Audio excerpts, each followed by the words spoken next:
bem-vindos a mais um vlog e neste vlog eu vou-vos mostrar coisas, mas também vou falar de coisas que vocês precisam de saber. Então o objetivo deste vlog é mostrar-vos uma parte que normalmente é muito visitada numa cidade, mas como é que vocês podem fazer essa visita ser bastante mais interessante, culturalmente relevante e não levarem com uma avalanche de turistas. Então neste vídeo eu vou-me dedicar à cidade de Kyoto. Kyoto é uma das cidades mais visitadas do Japão. Kyoto é uma cidade que durante anos e anos e anos foi promovida no Japão. Kyoto foi, na verdade, facto cultural interessante, Kyoto foi, na verdade, a primeira cidade que o governo do Japão começou a promover como destino turístico do Japão. E isto foi uma espécie de ponto de encontro entre os objetivos do Japão de se mostrar ao resto do mundo no século XIX, ainda no século XIX, na segunda metade do século XIX, logo a seguir à restauração Meiji. Foi um objetivo de mostrar aquilo que era mais tradicional, mais nobre do Japão, a antiga capital imperial, e também o desejo dos próprios viajantes, os ocidentais, que visitavam o Japão naquela altura, que era um número muito reduzido e estava ligado às delegações diplomáticas dos outros países, visitavam Kyoto, que era a antiga capital imperial, e encontravam nela um charme especial. Objetivamente falando, projetavam em Kyoto os seus fetiches acerca do exotismo oriental e, na verdade, viam muito pouco de Kyoto. Mas o que interessa é que dos primeiros postais, cartões postais e lembranças, souvenirs que foram produzidos no Japão foram sobre Kyoto, sobre aspectos de Kyoto, ainda antes de se ter feito a reconstrução de uma série de templos e de uma série de coisas. Então esse é um facto curioso. Como Kyoto tem esta longa história de ser um destino turístico no Japão, tanto para os japoneses, que são nostálgicos da sua antiga capital imperial, como para os visitantes internacionais, a cidade sempre foi sujeita a muitas pressões de turismo. Isto é uma moeda de duas faces, não é? Tem coisas positivas e tem coisas negativas. Uma das coisas positivas, podemos dizer assim, é que a economia de Kyoto tem um grande aporte por causa das visitas turísticas. Uma coisa negativa é que os habitantes de Kyoto, em particular das zonas mais visitadas, estão hiper saturados de tudo isto. Portanto, quando nós visitamos uma cidade com estas características, em qualquer parte do mundo, se vocês forem um viajante consciente, mais ainda se vocês forem um consultor como eu, façam tours que tentam minimizar o impacto deste turismo e que tentam contribuir para a economia local de uma maneira significativa e que tentam ser um agente transformador pela positiva dos comportamentos e da noção das pessoas. Então, em Kyoto, o que é que eu fiz? Em Kyoto, primeiro, eu reservei um hotel que não era um hotel. O que eu fiz foi procurar uma casa tradicional, uma machiya, uma casa de mercadores, uma casa que tem normalmente um espaço de fachada bastante curto para a rua, mas é profunda para trás e tem um jardim interior, é essas características destas casas. Fui procurar uma casa destas que tivesse sido reconvertida, que tivesse sido adaptada à estalagem.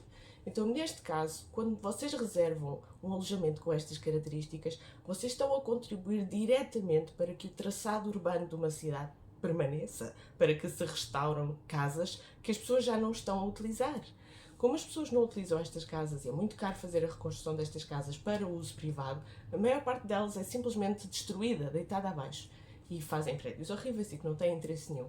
Então, se vocês contribuírem para a economia local desta maneira, vocês estão também a contribuir para a reestruturação urbana de uma maneira positiva. Por outro lado, ao fazer este tipo de reservas, eu estou a lidar diretamente com os proprietários, com as pessoas que investiram naquele imobiliário. Eu não estou a dar dinheiro a intermediários que normalmente não revertem em nada para a comunidade local ou para a cidade.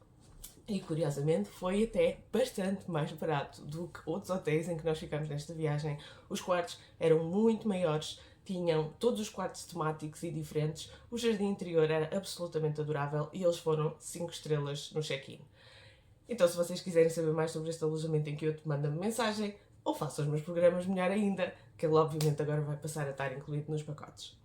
Para além de escolherem um alojamento com muito cuidado, e vocês podem escolher sozinhos este tipo de alojamento se se dedicarem bastante a procurá-los, para além disso, em Kyoto, como eu queria que as pessoas visitassem um determinado sítio que eu sei que pode ter uma grande avalanche de turistas, eu tentei fazer um tour ligeiramente diferente, nesse mesmo sítio. E este sítio é Saga Arashiyama. Saga Arashiyama é hoje parte da cidade de Kyoto, mas não era originalmente. O que acontece é que a cidade cresceu até lá chegar e absorveu essa zona e agora é plenamente uma zona urbana de Kyoto, mas ainda preserva o bosque de bambu e o templo Tenryuji, que é património da Unesco, entre vários outros templos. O que sucede em Sagarashiyama é que há alguns anos atrás o acesso a esta zona da cidade e a visita ao bosque de bambu passou a ser gratuito. Quando a visita passou a ser gratuita, isto passou a integrar praticamente todos os pacotes das agências de viagens. Tornou-se massivamente um destino de visita e depois apareceram nas redes sociais, há mais ou menos 10 anos atrás, e isto explodiu nas redes sociais e toda a gente quer tirar fotografias nos bosques de bambu. Este fenómeno das redes sociais às vezes destrói os sítios, é preciso muito cuidado.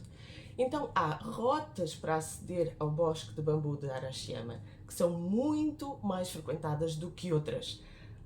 A diferença é colossal. Literalmente, uma rua ao lado da outra, uma está cheia, a outra está vazia. As ruas que estão cheias são perigosas. Sobretudo são perigosas para turistas, porque não estão habituados a andar ali, que não conhecem o percurso. São perigosas porque as pessoas não têm espaço suficiente no passeio para caminhar e caminham um pouco da estrada. São perigosas porque há muito mais gente e as pessoas podem perder-se umas das outras.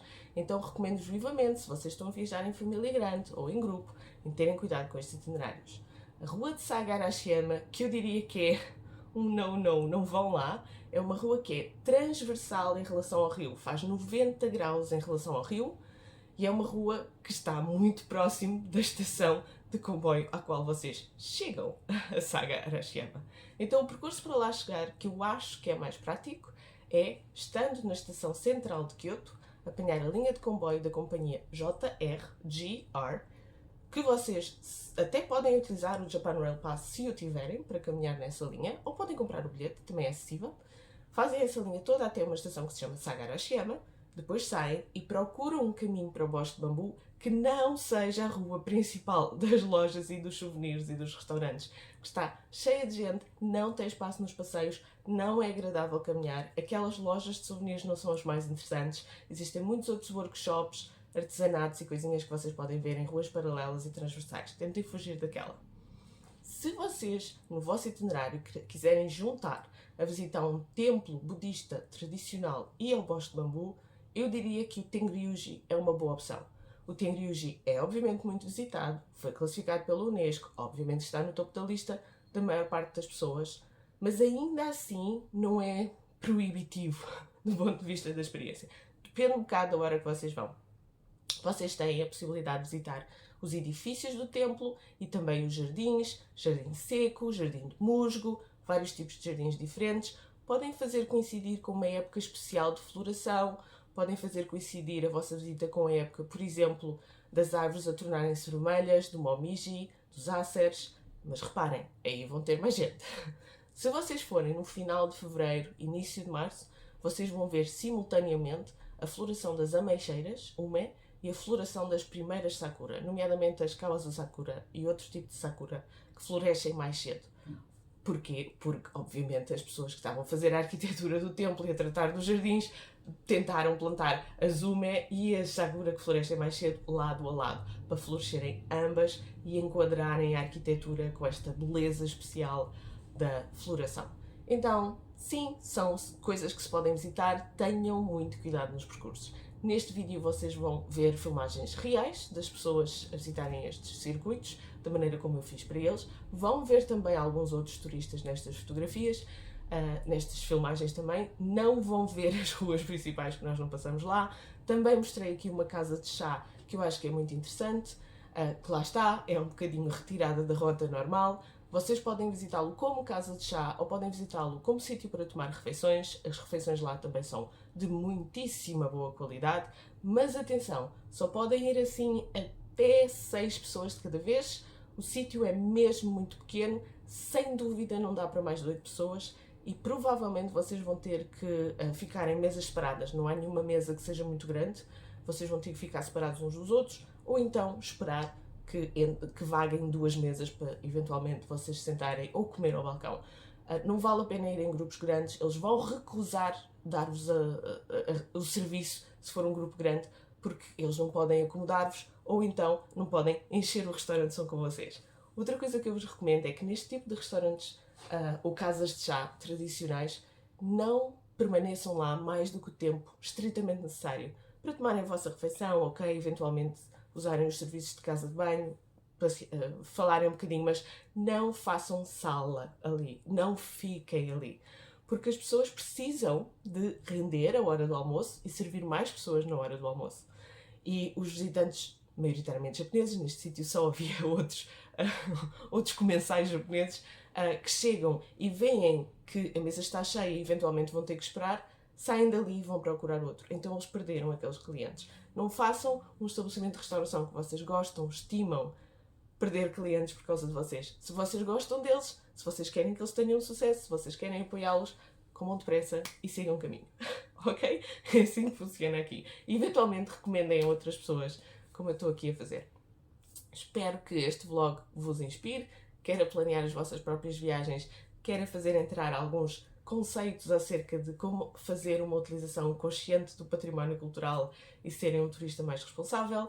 E espero também que tomem consciência de que o papel de um consultor é muito relevante para a vossa experiência em qualquer destino que seja. Eu só faço Japão, mas de certeza que vocês vão encontrar um consultor à vossa medida para qualquer destino que seja. Uma grande beijoca para todos, desfrutem das filmagens e até o próximo vídeo.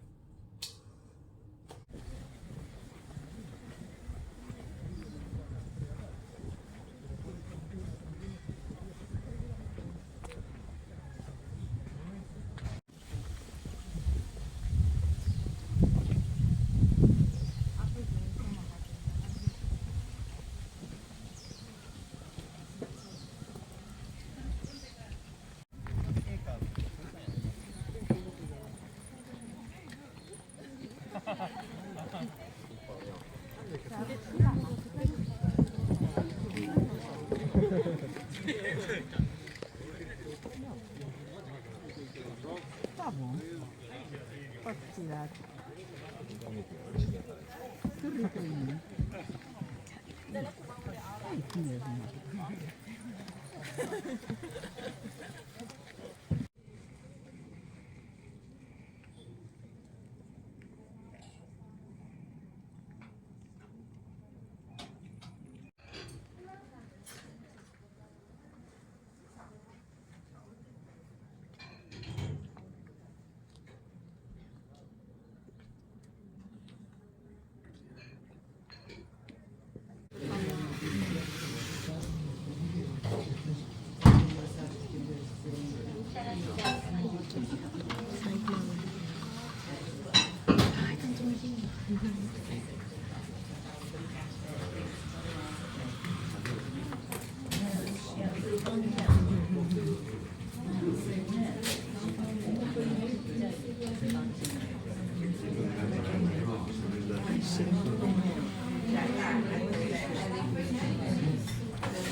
Também tem muito bom aspecto. Tem que filmar o tempo. Muito bom aspecto mesmo.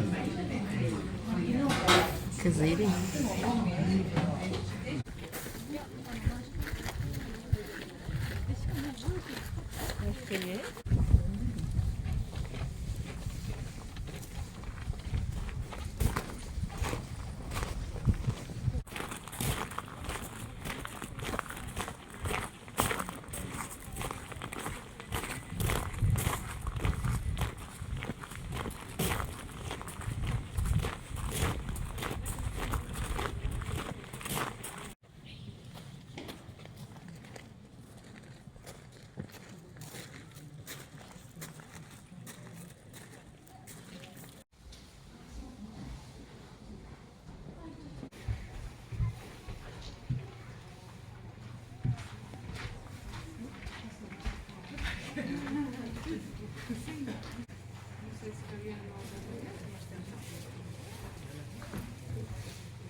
Para um lado.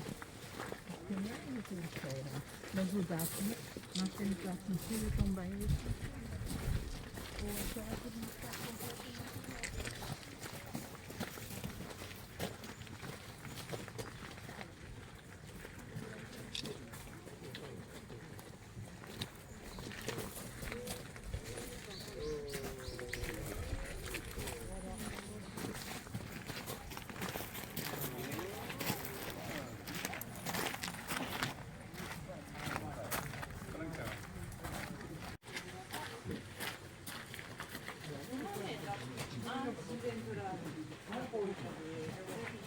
Aqui está a floresta de bambu.